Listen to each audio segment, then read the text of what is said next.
Next. Oh, bro. Oh, shit. There's They're ambulance, okay. bro. Oh, my God.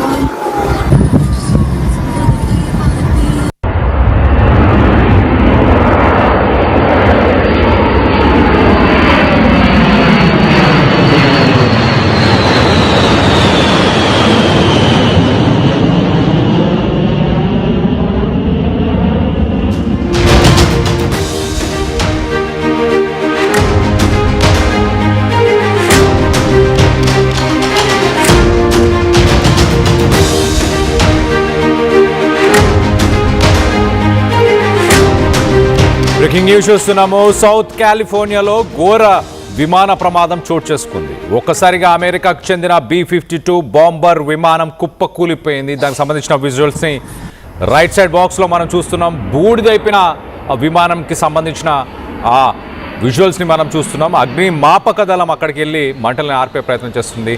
ఈ ప్రమాదంలో సుమారు 8 మంది air ఫోర్స్కి సంబంధించిన వాళ్ళు, వాయుసేన సిబ్బంది అక్కడికక్కడే మృతి చెందారు. బ్రతికే అవకాశం లేదంటూ కూడా మొత్తానికైతే ఆ ఇన్సిడెంట్ని చూసిన ఎయిర్ ఫోర్స్ ఆఫీషియల్సే చెప్పుకొస్తున్నారు. మొత్తం మీద అమెరికాలోని ఎడ్వర్డ్స్ ఎయిర్ బేస్ నుంచి టేక్ ఆఫ్ అయిన కాసేపటికే ఈ ప్రమాదం చోటు చేసుకుంది.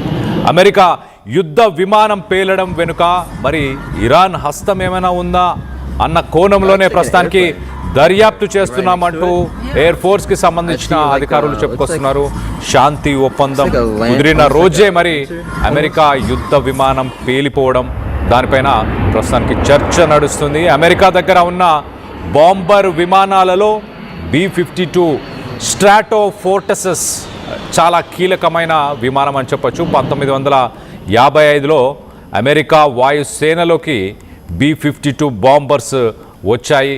20 క్రూజ్ మిసైల్స్ని అలాగే న్యూక్లియర్ బాంబ్స్ని కూడా ప్రయోగించడంలో ఇది ఎక్స్పర్ట్ అనే చెప్పొచ్చు. దీని ఖరీదు సుమారు 800 కోట్లు. మన ఇండియన్ కరెన్సీలో ఒకసారి చెప్పుకోవాలంటే సుమారు 800 కోట్లు ఖర్చు అయ్యే ఈ విమానం ఒక్కసారిగా కుప్పకూలిపోవడం. సాధారణంగా దీన్ని నడపడానికి ఒక 5 వ్యక్తులు సరిపోతారు.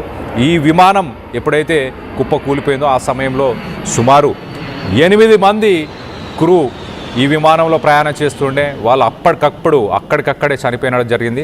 ఇది ఒక టెస్ట్ రన్ అని చెప్తున్నారు. అంటే ఆయుధాలను కానీ మిగతా సామాగ్రిని కానీ ఇది సరఫరా చేయట్లేదు. జస్ట్ ఆ విమానాశ్రయం నుంచి టేక్ ఆఫ్ అయ్యి ఒక టెస్ట్ రన్ లాగా, అంటే ఒక టెస్ట్ లాగా చేసే ప్రయత్నంలోనే మరి కుప్పకూలిపోయింది. దీని వెనక ఏంటి సాంకేతిక లోపం ఉందా, ఇతర అంశాలు ఏమైనా ఉన్నాయా, ఎవరైనా కుట్ర పన్నుతున్నారా?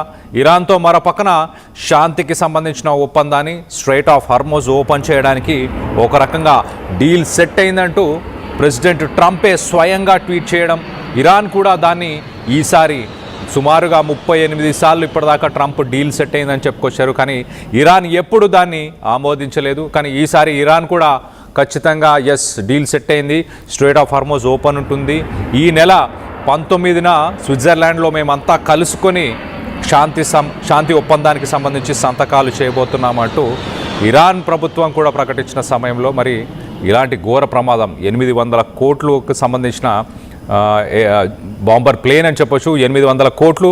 ఇది సాధారణంగా 35,000 కిలోగ్రాముల సంబంధించిన ఆయుధాలని సరఫరా చేయగలుగుతుంది. అలాగే స్ట్రైట్ ఆఫ్ హార్మోజ్ లాంటి ప్రాంతంలో షిప్స్కి సంబంధించిన మైన్స్ని కూడా ఇది పైనుంచి పరిశీలించగలుగుతుందంట. సో మైన్స్ని పరిశీలించే శక్తి ఉంటుంది. అలాగే న్యూక్లియర్ బాంబ్స్ని కూడా ప్రయోగించే శక్తి ఉంది. అలాగే మిసైల్స్ని కూడా ప్రయోగించే శక్తి ఉండడం. ఇది బాంబర్ ప్లేన్గానే దీన్ని కన్సిడర్ చేస్తుంటారు. రెండో ప్రపంచ యుద్ధం తర్వాత కోల్డ్ వార్, అంటే రష్యా అమెరికా మధ్య కోల్డ్ వార్ నడుస్తున్న సమయంలో ఈ ప్లేన్స్ని బోయింగ్ దగ్గర అమెరికా కొనుగోలు చేయడం జరిగింది. సో మొత్తం మీద 20 క్రూజ్ మిసైల్స్ని క్యారీ చేసిందా? నిజంగానే ఆ విజువల్స్ చూస్తే ఒళ్ళు గగ్గులు పొడుస్తుంది. అసలు ఆ ప్లేన్కి సంబంధించిన ఆనవాళ్ళే లేనంతగా ధ్వంసం అయిపోయింది అనంటే ఆలోచించండి. దీని వెనక ఏదైనా కుట్ర ఉందా? ఇమీడియట్గా ఈ ప్లేన్ కూలిపోయిన కాసేపటికే ఇమీడియట్గా ఆ ఎయిర్ బేస్ మొత్తాన్ని లాక్ చేశారు. మిగతా మిలిటరీ ఎయిర్ప్లేన్స్ ఏవైతే అక్కడికి వచ్చే ఉన్నాయో వాటన్నిటిని కూడా డైవర్ట్ చేయడం జరిగింది. లాక్ చేసి అక్కడ పరిశీలించే ప్రయత్నం చేస్తున్నారు. ఏం జరిగింది, ఎందుకు ఇలా జరిగిందని. మొత్తానికైతే 8 మంది ఈ ఘటనలో చనిపోవడం జరిగింది. ఈ B-52 బాంబర్కి సంబంధించి మరింత డీటెయిల్స్ చెప్పే ప్రయత్నం చేస్తే ఒకసారి మనం చూస్తే B-52 బాంబర్ అమెరికన్ కరెన్సీలో $84 మిలియన్ వాల్యుయేషన్తో ఉంది. అంటే సుమారుగా 795 అంటే సుమారుగా 800 కోట్లు ఇండియన్ కరెన్సీలో. ఒక్కసారి అది గాల్లోకి వెళ్తే 66 లక్షల రూపాయలు ఖర్చు వస్తుందంట. మెయింటెనెన్స్, ఫ్యూయల్, దానికి కావాల్సిన సపోర్ట్ అంతా ఖర్చు చూస్తే 66 లక్షల రూపాయలు. సో మొత్తం మీద ఇది ఒక 31,500 కిలోగ్రాముల బాంబులను క్యారీ చేయగలుగుతుందంట, మైన్స్ని క్యారీ చేయగలుగుతుందంట, మిసైల్స్ని క్యారీ చేయగలుగుతుంది. దానికి సంబంధించిన విజువల్స్ చూడండి. అసలు జస్ట్ టేక్ ఆఫ్ అయిన కొంతసేపటికే అక్కడ పక్కనే రన్వే లాగా కూడా కనిపిస్తుంది. అసలు ఆ ఎయిర్ప్లేన్కి, ఆ బాంబర్ ప్లేన్కి సంబంధించిన ఆనవాళ్ళు ఏమీ కనిపించట్లేదు. ఏదో ఒక ఏరియా అంతా కూడా మంటల్లో కాలిపోతే ఎలా ఉంటుందో, అక్కడున్న గడ్డి కూడా కాలిపోతే ఎలా ఉంటుందో అలాంటి పరిస్థితులు కనిపిస్తున్నాయి తప్పించి ఆ ప్లేన్కి సంబంధించి అసలు ఆనవాళ్ళే కనిపించట్లేదు. దీంట్లో మొత్తంగా 8 ఇంజన్స్ ఉంటాయి. ఆ 8 ఇంజన్స్కి సంబంధించిన మరి ఫ్యూయల్ ఒక్కసారిగా పేలిపోవడంతో ఈ పరిస్థితులు నెలకొని ఉన్నాయా. దానికి సంబంధించిన విజువల్స్ని కొంతమంది సామాన్యులు దూరం నుంచి షూట్ చేసిన విజువల్స్ని మనం రైట్ సైడ్ బాక్స్లో చూస్తున్నాము. వాళ్ళు మాట్లాడుకున్న మాటలు కూడా మనం విన్నాము చాలా క్లియర్గా. ఏం జరిగి ఉంటుంది, అంతగా దట్టమైన పొగ ఎగిసి పడుతుంది అంటూ కూడా ఆ వ్యక్తులు మాట్లాడుకున్న మాటల్ని మనం చూడొచ్చు. చూడండి ఎంతగా అది కాలి బూడిదైపోయిన తర్వాత ఒక నల్లటి దట్టమైన పొగ అక్కడి నుంచి బయటకు వస్తున్న పొగను మనం చూస్తున్నాము. సో ఇమీడియట్గా అమెరికాకు సంబంధించిన ఎయిర్ ఫోర్స్ టీమ్ మంటలని, ఎగిసిపడుతున్న మంటలను కూడా మనం చూడొచ్చు ఈ విజువల్లో రైట్ సైడ్ బాక్స్లో. ఎంతగా ఎగిసిపడుతున్న మంటలని చెప్పవచ్చు. ఒక రకంగా అసలు బ్రతికే అవకాశమే ఉండదు. ఆ 8 మంది ఖచ్చితంగా చనిపోయారని ఇమీడియట్గా ఆ ఎయిర్ ఫోర్స్కి సంబంధించిన అధికారులు అప్పటికప్పుడే ధృవీకరించారు.